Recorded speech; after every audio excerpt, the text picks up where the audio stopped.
congratulations on Series 2. When you made Series 1, did you think that there would be a Series 2? This is what happens when there's two. We hoped so. Well, I hope so. I think that Steve definitely had a lot of, as you said, stories in him, and you talked to him much more than I had. Yeah, I think he, it's a saga, really. I think the way Steve has it worked out in his head. So, I mean, he's got it worked out from the end of the First World War to the beginning of the Second World War, so that's a long time. So hopefully we'll get to, play that out. Your characters run the gang together. What do you think makes them such a good team? It's a very interesting relationship because Polly is Tommy's aunt, and he never really knew his mother.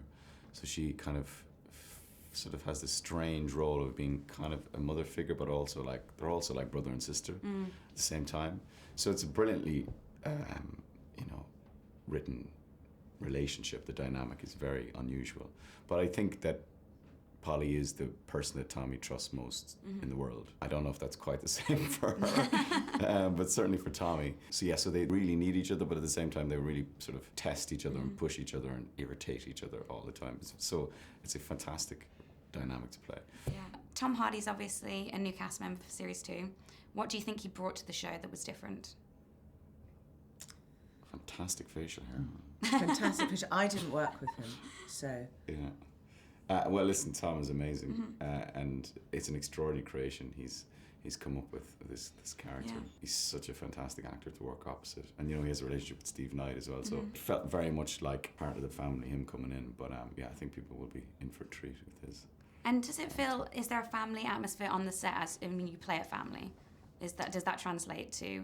Behind the scenes. Lots of bickering and things like that. Yeah, slightly annoying each other, over-familiar, jaded, and know each other's weak spots. Yeah, absolutely. Yeah. And fashion's really important to the gang. Do the fashions change as we move into the 1920s? Well, you could probably elaborate on that. You can do the boys, I'll do the girls. Okay. So for the girls, Polly, you have a silhouette that comes just from before it all starts, because I wanted to have the idea that these people don't have very much money, and she's not got that sort of dapper quality that that the men have. But in this series, as expansion happens, it starts to reflect in her clothes. So she becomes a bit more conventional actually, to try and get away from her sort of gypsy criminal look. Yeah.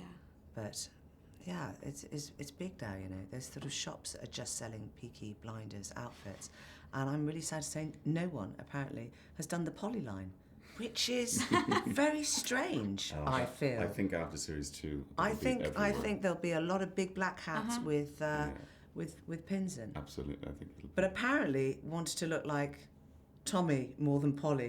What that is about, I have no idea. I don't know why you would voluntarily get that haircut. I know. I think it's a cool haircut. You think? Yeah. Good. I'm glad you think He that.